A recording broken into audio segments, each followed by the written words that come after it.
Welcome to Shammi Kapoor Unplugged. Today we shall go to Japan. Yes, Tokyo. I had just finished Tumsa Nahi Dekha, my first great success, where I became what I am. And my wife, Geeta, she suggested that for a change, you need to relax, you need to go out. You worked very hard in this movie, day and nights, and so go out of the country. I said, you come along with me. We had a young kid at home to look after. My son was born, he was 2 years old then. She said, no, you go alone, take a month out. I had a very dear friend from my school days. We went to school together, and then he took his business to Japan. He was staying in Japan. So whenever he came down to Bombay, he stayed with me. And he invited me over. Come and spend a month here, I'll take you around. I said, fine. So I took leave of my wife, wonderful takeoff. We had to have those 4-engine planes in those days. And you know, the first class ticket from Bombay to Tokyo was 4,000 rupees. 4,000 rupees first class, going and coming back. Those were the days, my God.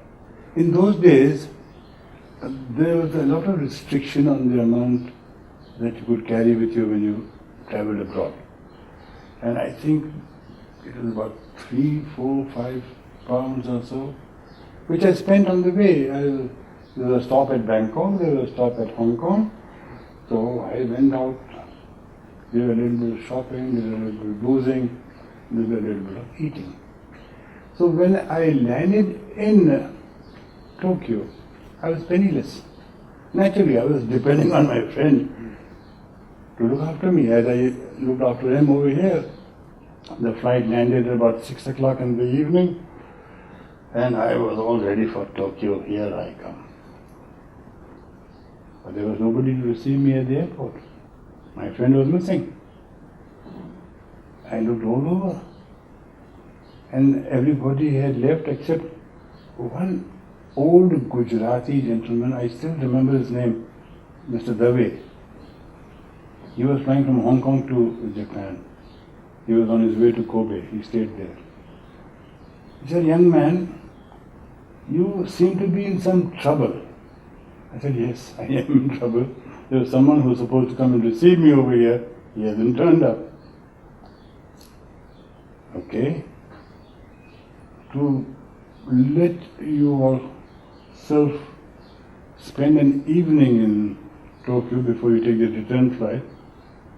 But I know it's running in your mind that you might take the same flight back and go back home to India. No, I will give you some money. So he loaned me what amounted to about 10 pounds. 10 pounds was 130 rupees in those days. 130 rupees was a lot of money in those days.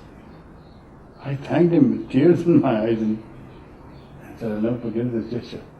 He said, well, have fun, see Tokyo today.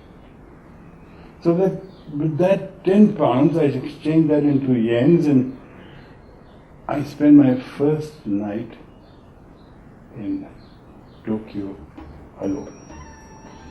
I rang him up, I couldn't get in touch with him, possibly because the office had closed down, but he was not there.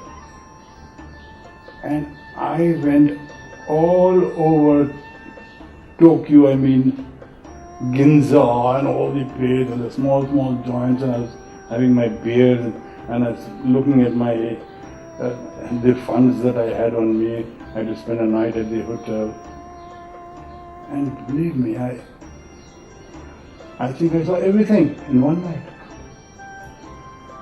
The next day in the morning, I again rang him up from there. He said, oh my God, he says, I knew you were coming, but it slipped my mind somehow, and I was far away and I couldn't catch your flight, and maafi mangi, ye kiya, wo kiya, everything, but the result was that I saw Tokyo on my own. on 10 pounds. Believe me. After that, whatever he showed me didn't match that first night I spent in Tokyo on 10 pounds. Thank you.